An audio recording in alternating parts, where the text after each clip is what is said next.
Hi, welcome back to meeting together in this new year and with a new book to study. I would love to invite you, if you have a Bible, to turn with me to the epistles of John, to 1 John.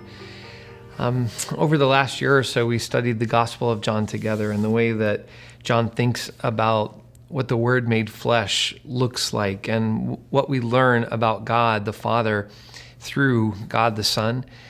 But I love these letters to the church because what John is trying to do is take that theology that he has talked about, take those words and thoughts about Jesus, but then says, so what does that look like?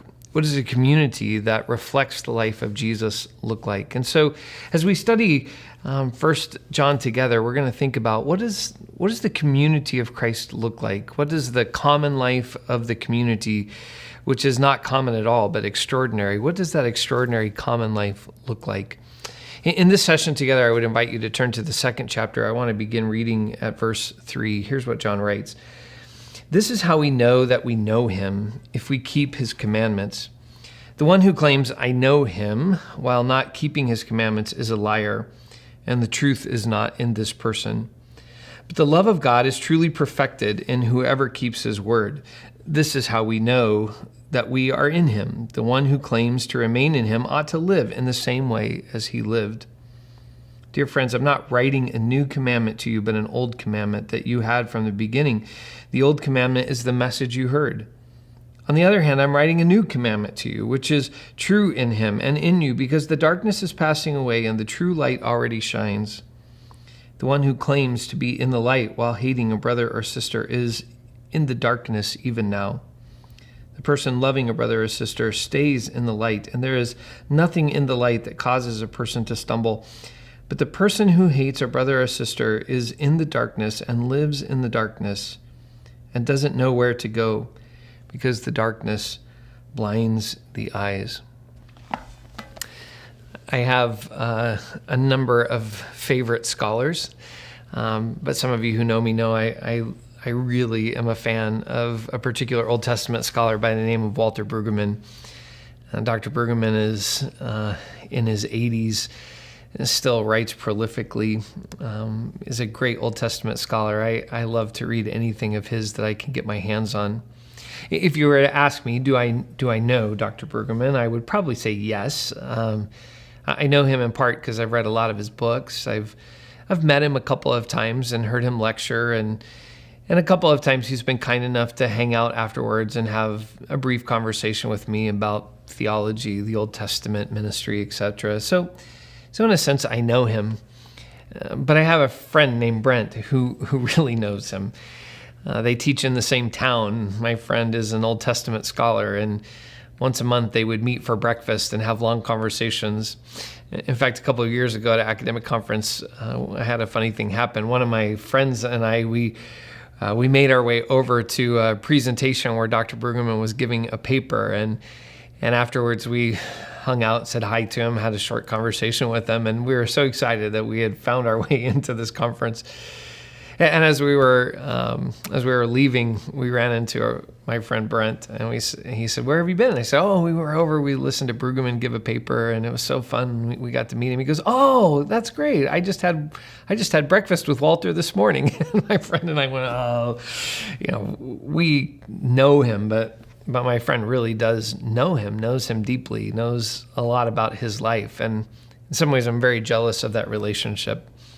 A lot of us have friendships, acquaintances. It's interesting the ways that part of our status sometimes comes because we know certain people. Well, if you think about what it might mean to know somebody famous, think about what it meant to say that you know God. In the first century, this became a problem. It was a question about God, the creator of all things, the one who is above all and in all and through all. The question becomes, who really can say that they know God? In the first century, there were a whole bunch of people who would pop up and say, well, we know God. In particular, there was a group of people kind of labeled under the title, the Gnostics. It starts with a G. There's a silent G at the beginning, Gnostic, Gnostic. it's a group of people that comes from the Greek word gnosis, which means knowledge. And so there would be folks who would jump up and say, well, we know God. We know the secrets about God, the gnosis about God, and we can tell that to you. And oftentimes for the Gnostics, it was sort of secret knowledge that God didn't want everybody to know, but he just wanted a few people to know. And it was knowledge that could get us out of the physical world into the spiritual world. And so you had these Gnostics who would come along and say, we know God. Yes, we do. We know God. How about you? And they would share this secret knowledge, sometimes for a price. Well, John comes along and says, listen, there are a lot of people who claim to know God, but here's the truth about who knows God. First of all, we know God because we see him in Jesus. So much of the Gospel of John is about how the Son knows the Father. If you want to know who really knows the Father, the Son knows the Father. And so if you want to know what the Father looks like, you have to look at the Son, because the Son is the one who really knows the Father. And the Father is in him, and he reveals the Father to us. But the Son has now revealed the Father to us, not in some secret way, but in some way that is open and understood and revealed to all. This is the way God has revealed himself through the Son. But now the question is, how do we know that we know him? Well, in this text, John says, well, we know him this way. We know him if we keep his commandments, if we obey him, if we follow the way that he taught us to live. But if you want to get down to the core of that, in some sense, John says it's an old commandment.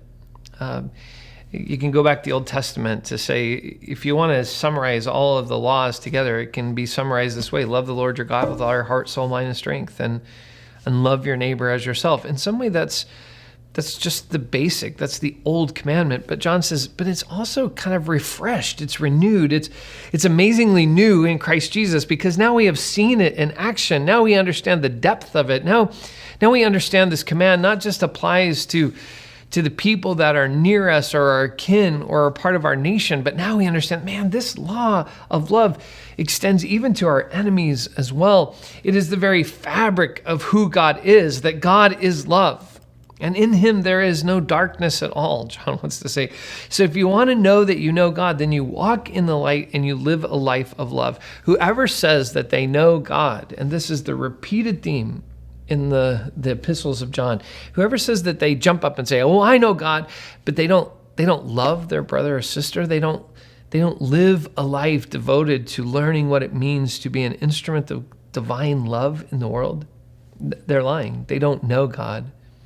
They may know about God. They may know a few things of God, but to know God is to love. This is a challenge for us, because it says, you could know a lot of things about God. You could be the greatest Bible quizzer in human history and have memorized Genesis 1 through the end of Revelation 22. You could quote all of that, but if you haven't learned to live a life of love, you still don't know God. You have a bunch of degrees in theology, but if you don't love, if you aren't learning this life of openness to the light, of revealing all of the broken places in us that keep us from being instruments of love, if you don't do that, John says, you don't know God. You just don't. And so in a world where people constantly claim to know God, John wants to say, here's how you know who really knows God. Who's learning how to live this life of love, for that is what it means to know God. That's powerful. It's at the same time really simple, but at the same time really overwhelmingly challenging and hard. Here's what I'd love for you to talk about tonight in your group together. I'd love for you to reflect, first of all, about people that you've known in your life who you sense really knew God, and knew God in this kind of way, not knew about God, but as you think about the saints, the heroes, the people who were the greatest reflections of the knowledge of God in your life, who are those people, and what was true about their life that pointed to a sense for you that they really truly knew and know God? It would be fun to talk about who those saints are, who are those reflections of the knowledge of God. But most importantly for the epistle of John is that a community that knows God is being formed, a community of people who embody an understanding and knowledge of God. And so we'd love for you to ask this question. What are the qualities, do you think, of a community that truly know God? What's the church look like that knows God and understands who God is? What are the kinds of things, the qualities, the characteristics, the virtues, the practices that would be part of that community? Because what the world needs is not people who stand up and say, we know God and it's secret knowledge, or we know God and it's in these 5 things. We know God, and if you send us $9.95, we can send it to you right now. What the world needs is a people who resonate with the life of God so much so that people look and say, those people, I don't know who they are, but those people, they really know God. Not just about him, but know him. What do you think that community looks like? And then maybe you can pray together that God would help us to truly know him and be a community that reflects the knowledge of him in our life together. Thanks for the way, even in your groups, that you are learning and can learn how to know God together and reflect the knowledge of God in the way that you care for one another.